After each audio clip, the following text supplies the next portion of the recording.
What's up, everybody? Welcome back to Dad Does Sports. Today, the Washington football team announced they are now known as the Washington Commanders.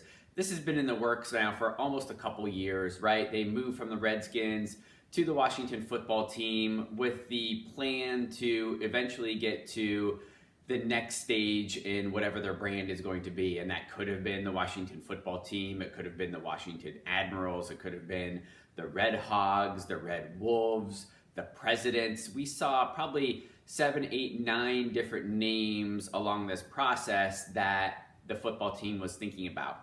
Personally, I liked the football team.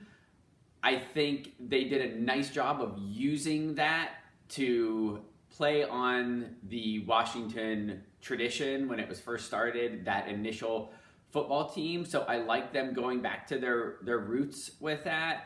The last couple of years, everybody kind of got used to it. It was a little unique. There was no other team in the NFL using that kind of language to describe their team.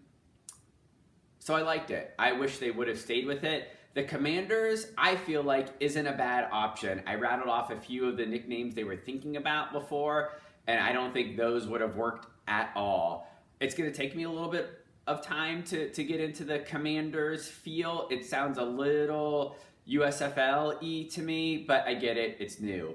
I like it because it does play on the most powerful military in the world, based in Washington, D.C., right? And then you also have a shout to the Commander-in-Chief from a presidential perspective. So they're playing off both angles there. One thing that I didn't really like, if you've seen some of how they're applying this new identity to their uniforms and logos, I feel like there could have been a bit more creativity there. They're using that same yellow W, and I think there are versions of it in yellow and in burgundy. And by the way, sticking with the same colors that they've had traditionally with the Redskins, which I like to see. So they played with the W a little bit. It's a little sleeker, I guess I'd say, than what they've been using the past couple of years. But the only other piece of their brand identity that they're applying to their logos is a shout to the Washington, D.C. flag. If you've seen the brands or the logos that Washington is going to use, they have another one that has 3 stars and a couple stripes on it, and that's the Washington, D.C. flag. So they're incorporating that, the DC history, so to speak, into some of the logos that they'll be using. I'm not a big fan of that. I think they could probably do a better job of coming up with even maybe a third option. I get why they want to do this.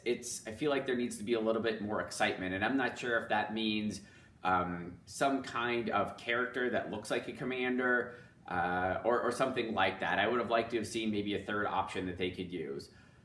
But considering all that, not a bad way to go. Even thinking, oh my gosh, they might go down this other road with all these other nicknames that don't make sense, like the Red Wolves and Red Hogs and some of those other things. That being said, I'm kind of curious now to see where this goes. We're done with the Cleveland Indians because they're moving to and have moved to the Cleveland Guardians. No more Washington Redskins or Washington football team. We've moved on to the Washington Commanders, but who's next? We've got the Kansas City Chiefs, right? And we've got the Atlanta Braves, probably the 2 remaining most prominent sports franchises that probably are going to be pressured to change their names to something a bit more suitable, so to speak, in the future.